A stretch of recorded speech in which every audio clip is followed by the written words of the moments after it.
Hello. Hello, Welcome. Paul. Thank you. Yeah. So recently at the Africa Business Summit, your company made headlines. President Joe Biden talked about your company as one of those companies to look out for. It is on the cutting edge of technology. Exactly. Tell us more. So yes, definitely. We were happy during the summit to sign 850 million contracts with 6 countries in Africa to bring some U.S. technologies into Africa to bridge the gap, the cybersecurity gap, and to bring the U.S. technologies, not just U.S. technologies, but also U.S. education to do some capacity building and help them in the cybersecurity need. What was it like for your company to be part and parcel of the Africa Business Summit?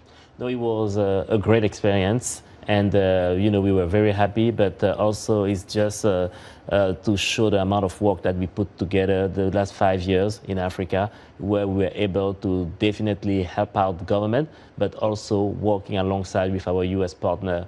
So it was a great day and a good achievement for us.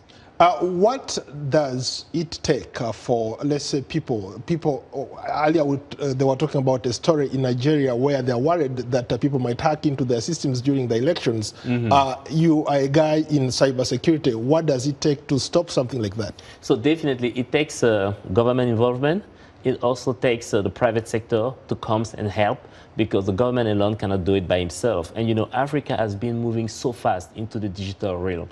You look at the infrastructure, it's becoming more digitalized by the day. And they're looking for ways to improve and to capitalize on that. So with our help, the U.S. help, because we're coming as one stop shop, we are going to be able to definitely not get rid of these issues, but have a good handle. But it takes, like I said, public-private sector in order to build an everlasting solution as the one that we seek to do in Africa.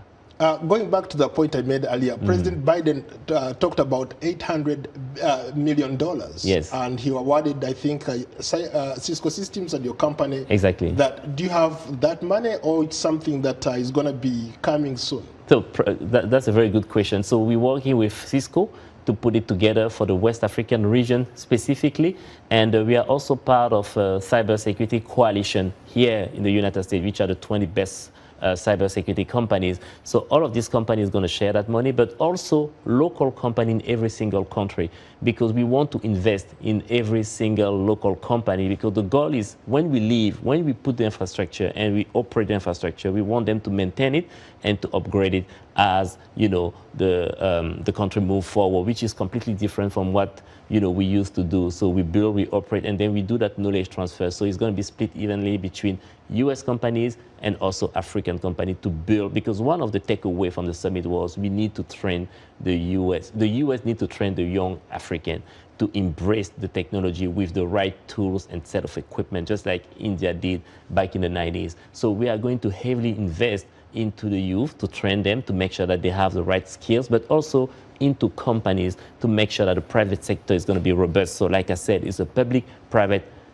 solution where you bring all of them together to enhance the cybersecurity posture of the country. Wandji, sometimes when I talk to a lot of people on the continent, especially people who are in the tech space, they talk about the advent of the internet as a good thing, but they also talk about the risks involved, let's say, when it comes to cybersecurity.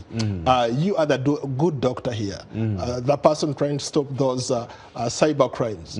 What should we expect in the near future from your vantage point? So definitely, so from our company, you're going to, because what we have been starting to do is to work with the public sector to make sure that at the nation state, we establish the framework, we establish the rules, the policies, and so on and so forth. So now we're moving into the private sector to help them, to give them the tools to work alongside with the public sector. And also, we're also going to be bringing some cyber insurance, working with insurance company in the U.S. to do that, because they're going to be a remaining risk. No matter what you do, they're going to be a remaining risk that you need to take into account. So what you should expect from our company is more involvement with the private sector to level the field playing, so you can have the public and the private sector playing together to enhance the cybersecurity posture and to provide the tools to the population, but also the private sector to be able to leverage that technology, digital technology.